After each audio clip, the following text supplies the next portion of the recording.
Election Petition Tribunal commences trial. Federal Ministry of Agriculture and Rural Development holds 10th implementation support missions of appeals project in Cross River State. Plus, Nigerian Army to upscale workforce holds 2023 82 Division Inter-Brigade Competition for warrants and senior non-commissioned officers in Calabar. Details of these and more shortly. Thank you for joining me on NTA News Highlights. I am Arut Ndem. Now the news in details. Effective implementation of programs and policies in agriculture, rural road infrastructure, tax exemption, as well as reduction in cost of governance are some of the areas identified to plunge Nigeria into the path of sustainable development, especially with the commencement of the current administrations at the state and national level. Paul Abel completes the report. If there must be a paradigm shift in actual development, Nigerians are of the view that paying lip service and politicization of policies must be in the past and replaced by political will to practically implement plans and programs of government using appropriate personnel. Laying a solid foundation in the educational sector is identified as a good starting point, with various models that will trickle into other sectors. Unfortunately, challenges related to implementation have mitigated the success of these policies. To promote sustainable development in the area of economic development, government has to create a template, a supervisory template, to monitor the production, manufacturing activities. I think the local government should completely be an issue of the state governments, so that every state can create the amount of local government that they can manage. This is part of the problem. And one of the things we need to do, like in Cross River State, is to go for diaspora funds, diaspora funding. You need to look for cross-variants who are out there who might want to repatriate some of their money and invest here in the state. At every point in time, if a parastatal in that village, if a parastatal need hands, they should consult the Ministry of Employment. The Ministry of Employment will now look at where they can get graduates that can fit in those positions they think are vacant in their various parastatals. If the government of the day can provide adequate funding for agriculture, for the rural farmers, I mean the real farmers, not the political farmers. If they can provide what we call agricultural incentives, like fertilizers as well as grants to these real farmers who can be identified through their local chiefs. Without equipping the youth for tomorrow, we will not have better leaders. One of the reasons is that from primary to secondary school should be given a free education. From our institution, you could work on it and see how we could make anything to work. One of it is that having a good structure for learning. The concern by these professionals is not only enough to map out strategies as with previous administrations, but the essential is the effective implementation by creating a robust system to promote and sustain development even after the completion of the current administrations. In Calabar, Paul Abel, NTA News. And moving on, the Federal Ministry of Agriculture and Rural Development says the agro-processing, productivity enhancements, and livelihood improvement support program will accomplish its project implementation in the state in line with its objective before the project closing day on 30th September 2023. The National Project Coordinator, Appeal Project, Mohammed Jobdi, stated these at the Appeals Project 10 Implementation Support Mission in Calabar. Maureen Ajom has details. The project development objective of agro-processing, productivity enhancement, and Livelihood Improvement Support Project appeals is to enhance agricultural productivity in small and medium-scale farmers and improve value addition along priority value chains in the participating states of the Federation, which Cross River is one. The value chains covered under the project include cocoa, cashew, cassava, ginger, tomatoes, poultry, aquaculture, dairy, maize, rice, and wheat. Appeals project has 5 components which include production and productivity enhancement, primary processing value addition, post-harvest management and women and youth empowerment, infrastructure support to agribusiness clusters, technical assistance, knowledge management and communication, and project management and coordination.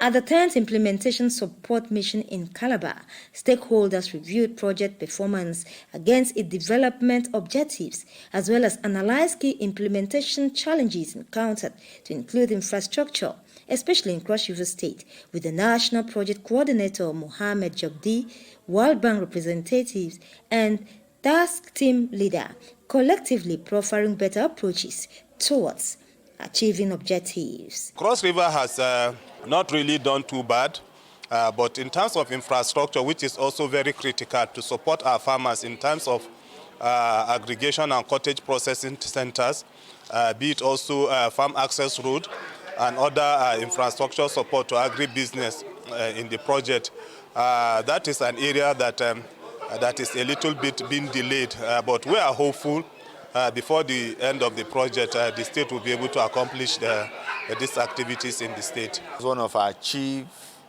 hindrances in implementation was a series of approvals before we could go ahead. But I think we explained this to His Excellency. He looked into it and saw that the project cannot refund monies to the state back to the World Bank with penalties attached. He immediately cleared the restrictions and said we should go ahead with great speed to implement so as to be at par with other states of the Federation. With the project coming to an end by 30th September 2023, stakeholders, including the federal and state governments and the World Bank, have resolved to ensure the project is accomplished in Cross River State by implementing all its programs while surmounting identified challenges. In Calabar, Maureen Leo Ajom, NTA News. The petitioner, the People's Democratic Party, and its candidate, Professor Sandy Ono, have adjusted their petition at the resume of the Cross River State Governorship Election Petition Tribunal in Calabar. Paul Abel reports that grounds of election violence and other malpractices were set aside for the qualification of the APC governorship candidate, Governor Basil II, and his deputy, Peter Ode. With the adjustment of the petition, the number of witnesses by the PDP is being reduced to close the case in the next sitting, as 2 witnesses were invited to the box and cross-examined by the APC councils.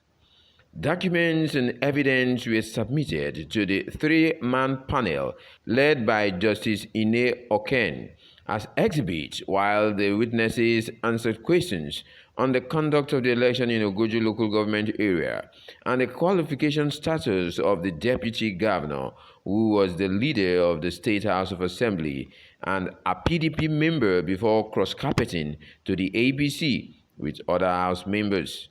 Lead counsels to both the APC and the PDP speak on the outcome of the court sitting. They abandoned second and third, and those are the grounds they were challenging several infractions, that there was violence, non-compliance, ballot snatching, people being beaten up.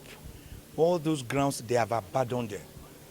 More or less saying, we never really have had any case there at all, meaning that the election was free and fair, and that they are just going to rely mainly on the alleged non-qualification of the second and third respondent, that's the governor and deputy governor, Senator Basiotu and Right Honorable Ode. Peter Ode. But in opening their case, what we have seen today is a great anticlimax.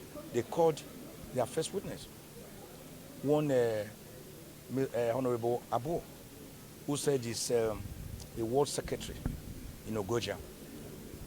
Under the fire of cross-examination from me, he agreed that the polling unit he witnessed in Ogoja local government area is just one polling unit out of 196 polling units.